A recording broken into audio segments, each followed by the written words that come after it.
के सभी मेरे साथियों को राजरत्न अम्बेडकर की ओर से जय भीम, नमो बुद्धाय। द बुद्धायन इस धम्मा के 14वें भाग में आप सभी लोगों का स्वागत है।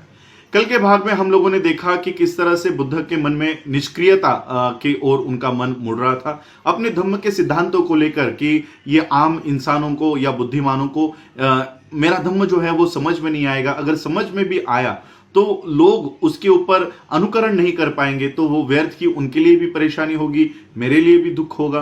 तो इसके अलावा मैं ये जो धम्म है ये अपने आप तक ही सीमित रखूं। ये सारे विचार बुद्ध के मन में चल रहे थे। इसका ज्ञान सहमपति को हुआ। सहमपति ने अपना प्रदेश छोड़ा, बुद्ध के यहाँ आए, बुद्ध को समझाया कि पूरा विश्व जो है वो विनाश की ओर चल रहा है, और अगर इन हालातों में बुद्ध ने अपने सिद्धांतों की देशना अगर लोगों में जाकर नहीं की तो पूरी मानव जाति ये विनाश को प्राप्त हो जाएगी। और फिर बुद्ध को लगा कि हाँ, ये सही है कि पूरा विश्व जो है ये दुख से भरा पड़ा है, और मैंने जो प्रवज्ञा ली थी वो इसलिए ली थी कि दुख का जो मार्ग है, दुख के निराकरण का जो मार्ग है वो ढूंढा जाए और वो लोगों को बताया जाए। इस हालात में हाथ पर हाथ धरे बैठने के बजाय विश्व में जाओ और विश्व को एक बेहतर जगह बनाने की आवश्यकता है, ये बुद्ध ने पहचाना और अपने धम्म की देशना करने के लिए वो संकल्पित हुए। बुद्ध ने अपने धम्म की योजना बनाई, एक उपासक इनके लिए और एक भिक्खु इनके लिए, और ये सारी योजना बनाकर वो अपने धम्म की देशना, अपने सिद्धांतों की शिक्षा देने के लिए वो संकल्पित हुए। अब देखते हैं आगे। बुद्ध जब अपने धम्म की देशना देने के लिए, अपने सिद्धांतों की शिक्षा देने के लिए जब उन्होंने ठान लिया, तब उनके मन में सबसे पहला ख्याल आया आलार कालम के बारे में। उन्होंने सोचा कि क्यों ना अपने सिद्धांत सबसे पहले आलार कालम इनको बताए जाए, इनको शिक्षा दी जाए उन सिद्धांतों के बारे में, क्योंकि आलार कालम ये बुद्धिमानी थे, आलार कालम ये मलिनता से दूर थे। तो सबसे पहले बुद्ध के मन में आलार कालम के बारे में ख्याल आया।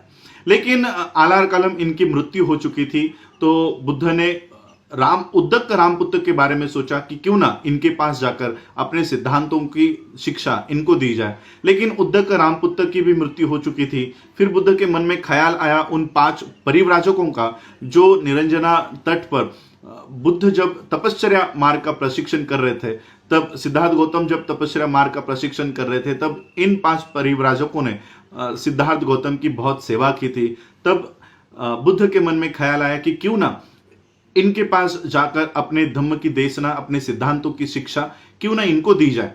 तो ये कहाँ रह रहे हैं, इसकी सारी जानकारी प्राप्त करने के बाद बुद्ध को पता चला कि ये 5 परिव्राजक सारनाथ में इसी पतना वन में रुके हुए हैं। और फिर बुद्ध ये सारनाथ की ओर चले, और जब बुद्ध सारनाथ में पहुंचे तब दूर से ही इन 5 परिव्राजकों ने देखा कि बुद्ध आ रहे हैं, और सभी लोगों ने आपस में ये निश्चय किया, निर्णय लिया कि कोई भी बुद्ध का स्वागत नहीं करेगा, कोई भी उठ के उनको प्रणाम नहीं करेगा, आदर नहीं देगा। और एक परिव्राजक ने उठकर कहा कि वो देखो, वो ही श्रमण गौतम चले आ रहे हैं जिन्होंने तपश्चर्या मार्ग का त्याग किया था और भोग विलास की जिंदगी जीने के लिए वो चले गए थे। इन्होंने बहुत बड़ा दुष्कर्म किया है, पाप किया है, और इसलिए हम कोई भी इनका स्वागत नहीं करेंगे, इनका चिवर नहीं संभालेंगे, इनका भिक्षा पात्र नहीं लेंगे और किसी भी तरह का आदर इनको नहीं देंगे। इस तरह का निर्णय 5 परिव्राजकों ने अपने आप में वो निर्णय लिया।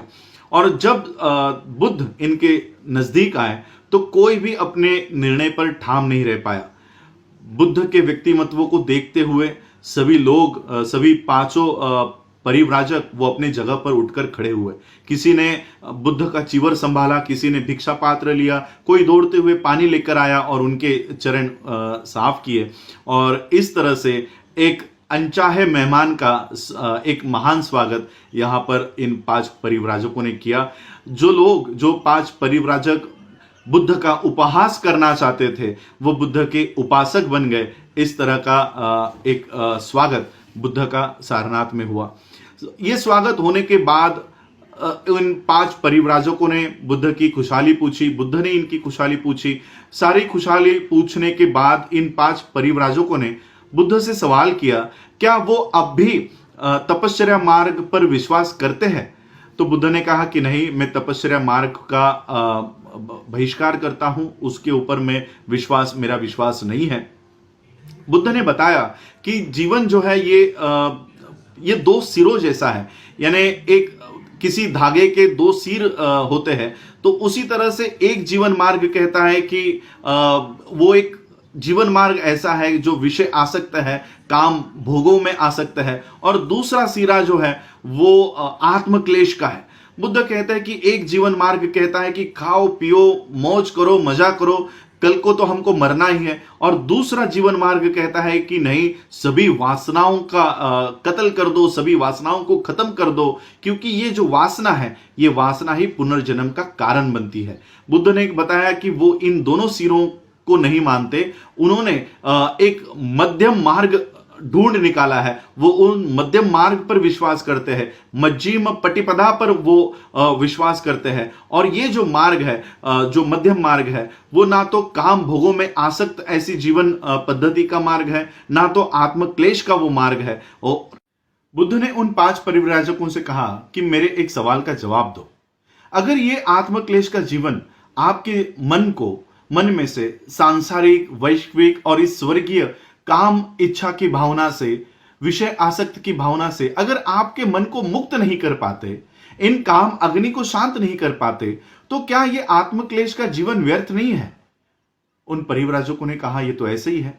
बुद्ध ने पूछा, अगर ये आत्मक्लेश का जीवन आपके काम तृष्णा के अग्नि को अगर शांत नहीं कर सकता, तो ये दरिद्र जीवन क्यों हम लोग अपनाते हैं? ये दरिद्र जीवन हम लोगों को काम क्लेश का, आत्मक्लेश का ये जीवन ये त्यागना चाहिए। और फिर बुद्ध ने बताया कि जब तक आप अपने आप पर विजय नहीं पाते, अपने मन पर अगर विजय नहीं पाते, तब तक ये वैश्विक और स्वर्गीय भावना आप लोगों में बनी रहेगी।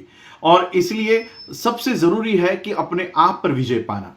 जब आप अपने आप पर विजय पा लोगे, तब इस तरह की जो भावना है, ये वैश्विक और स्वर्गीय भावना, ये खत्म हो जाएंगी। और जिस दिन ये सारी भावना खत्म हो जाएगी, जो भी आपकी नैसर्गिक आवश्यकता है, उसकी पूर्ति होने के बावजूद भी आप मलिनता से दूर रहोगे, और आपको उतना ही खाना पीना चाहिए जितना आपके शरीर को जरूरत है। इस तरह से बुद्ध ने अपने इस आत्मक्लेश के जीवन के बारे में इन 5 परिवर्तन। बुद्ध ने बताया कि सभी तरह की जो विषय आसक्ति होती है, ये इंसान को कमजोर बनाती है, और विषय में आसक्त इंसान जो होता है, ये वासनाओं का गुलाम होता है, और इसलिए काम भोगों की इच्छा करना ये एक इंसान को नीच और अभद्र बना देती है। लेकिन वहीं पर बुद्ध कहते हैं कि शरीर की जो स्वाभाविक जरूरतें हैं, उसको पूरा करना यह कोई बुरा कर्म नहीं है। यह हर एक इंसान का कर्तव्य है कि वो अपने शरीर को अच्छी निगाह उसकी रखे। एक सुदृढ़ शरीर में ही एक अच्छा मन वहां पर वास करता है, और अच्छे मन में ही जो विजडम होता है, जो प्रज्ञा होती है, उसका दिया उसमें ही प्रज्वलित होता है। इस तरह से बुद्ध ने अपने उन परिव्राजकों को कहा, उन परिव्राजकों को बताया कि एक तरफ एक ऐसा जीवन है जो विषय आसक्त में लीन होने के लिए कहता है, काम वासना में तृप्त होने के लिए कहता है। एक ऐसा जीवन मार्ग है जो खाओ पियो मजा करो इस तरह का संदेश देता है, और दूसरी तरफ एक ऐसा जीवन है जो खुद को तकलीफ देने वाला, जो आत्मक्लेश का जीवन है। इस तरह के दोनों जीवनों का संक्षिप्त में उन्होंने इन परिव्राजकों को उन दोनों जीवनों की व्याख्या करके वहां पर बताई। बुद्ध ने उन 5 परिव्राजकों को बताया कि इन 2 सिरों के अलावा एक नया मध्यम मार्ग है, और उस मध्यम मार्ग का ही प्रवचन, उस मध्यम मार्ग की ही देशना, उस मध्यम मार्ग का ही प्रचार बुद्ध करते हैं। उन 5 परिव्राजकों ने बुद्ध की सारी बातों को ध्यानपूर्वक सुना। मध्यम मार्ग के बारे में कुछ वो जानते नहीं थे, इसलिए मध्यम मार्ग के ऊपर वो कुछ बोल नहीं पाए। इसलिए उन्होंने बुद्ध से सवाल किया कि आप हमको जब छोड़कर चले गए, तब आप कहां गए, आपने क्या क्या किया, ये आप हमें बताइए। तो बुद्ध ने बताया कि किस तरह से तपस्या मार्ग का त्याग करने के बाद सिद्धार्थ गौतम बोध गया पहुंचे। बोध गया पहुंचने के बाद उन्होंने एक पीपल के पेड़ के नीचे 4 हफ्तों तक ये ध्यान साधना की, चित्त की एकाग्रता की, और ध्यान साधना करने के बाद उन्हें किस तरह से एक नया मार्ग मिला और किस तरह से उन्होंने एक नए सिद्धांत का आविष्कार किया, ये सारी बातें उन्होंने 5 परिव्राजकों को बताई। अब वो 5 परिव्राजक इतने उत्कंठ हो गए, उतने एक्साइट हो गए कि उनको ये नया मार्ग क्या है उसकी जानकारी प्राप्त करने के लिए वो अधीर हो उठे। तो उन 5 परिव्राजकों ने बुद्ध से पूछा कि आप हमें ये नया मार्ग बताइए। बुद्ध ने कहा कि ठीक है, मैं आपको ये नया मार्ग बताता हूं। बुद्ध ने बताया कि ये जो नया मार्ग है, ये जो नया सिद्धांत है, उसको बुद्ध धम्म कहते हैं। और ये जो धम्म है, ये इस धम्म का भगवान से और आत्मा से कोई लेना देना नहीं है। किसी भी कर्मकांड से, किसी भी तरह के रिचुअल से, किसी भी तरह के धार्मिक विधियों से इस धम्म का कोई लेना देना नहीं है। और ये बुद्ध के धम्म का पहला सिद्धांत है। बुद्ध ने बताया कि बुद्ध के धम्म का केंद्र बिंदु ये केवल और केवल माइंड है, मन है, और केवल यही बुद्ध के धम्म का केंद्र बिंदु है। एक इंसान का दूसरे इंसान के साथ किस तरह से नाता होना चाहिए, किस तरह से बर्ताव होना चाहिए, यही बुद्ध का धम्म सिखाता है। और बुद्ध ने अपने धम्म का यह पहला सिद्धांत उनको बताया। बुद्ध के धम्म का दूसरा सिद्धांत उन्होंने बताया कि विश्व में दुख है, इस बात को मानना, ये उनके सिद्धांत का, उनके धम्म का ये दूसरा सिद्धांत है कि विश्व में दुख है, इसकी स्वीकृति करना, इसको पहचानना, इसको रिकॉग्नाइज करना कि ये उनके धम्म का दूसरा सिद्धांत है। और उस दुख से मानव जाति को दूर करने, मानव जाति को बाहर निकालने के लिए, इस दुख का निराकरण करने के लिए एक नया मार्ग ढूंढ निकालना, एक धम्म ढूंढ निकालना, यही उनके धम्म का दूसरा सिद्धांत है। बताया कि धम्म का एकमात्र उद्देश्य है, वो यही है कि दुख को किस तरह से दूर किया जाए, यही उनके धम्म की नींव है। और किसी भी धर्म को अगर कहना है, तो जब तक वो किसी के दुख को दूर नहीं करता, तब तक ऐसे धर्म को धर्म नहीं कहा जा सकता।